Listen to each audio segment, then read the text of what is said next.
they will be transmitting. और GST पर प्रधानमंत्री मोदी का पहला बयान आया है। आम लोगों के जीवन को आसान बनाने के लिए यह सुधार किया गया है। जीएसटी में सुधार से आम लोगों का जीवन आसान होगा।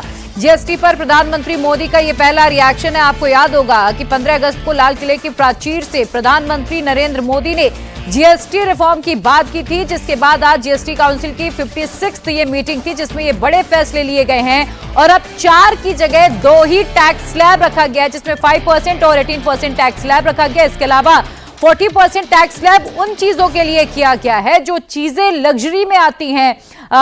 तो प्रधानमंत्री नरेंद्र मोदी का पहला रिएक्शन भी सामने आया है। प्रधानमंत्री ने कहा कि आम आदमी को राहत देने के लिए ये सुधार किए गए हैं। और वित्त मंत्री निर्मला सीतारमण ने भी बताया कि प्रधानमंत्री लगातार कह रहे थे कि आम लोगों को राहत होनी चाहिए, आम लोगों को सुविधाएं देनी है, और इसीलिए ये तमाम जो अहम सुधार है वो किए गए हैं। बहुत सी ऐसी चीजें हैं रोजमर्रा की जो अब 22 सितंबर से सस्ती होने जा रही हैं। और इनमें सबसे खास मैं आपको बताऊं तो जो क्रोनिक डिसीज हैं, जो सीरियस बीमारियों की मेडिसिन है, उनमें जीएसटी कम कर दिया गया है, 5% कर दिया गया है। और कुछ दवाइयां ऐसी भी है जिसमें जीएसटी खत्म कर दिया गया है। जीएसटी में सुधार से आम लोगों का जीवन आसान होगा, प्रधानमंत्री की ओर से कहा गया है। जीएसटी पर प्रधानमंत्री मोदी का ये पहला रिएक्शन है।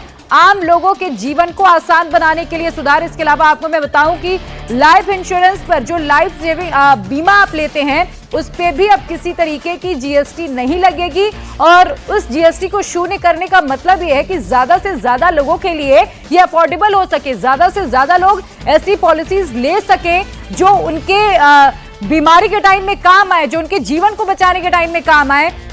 और ये अहम फैसला है और इसका सीधा सीधा फायदा आम आदमी को जाता है। हालांकि अगर आप अपने जीवन में लग्जरी चाहते हैं तो उसके लिए आपको 40% जो जीएसटी है वो चुकानी होगी। कुछ ऐसी टोबैको प्रोडक्ट्स हैं, लग्जरी जो आइटम्स हैं, उसमें 40% जीएसटी का एक स्पेशल टैक्स स्लैब बनाया गया है,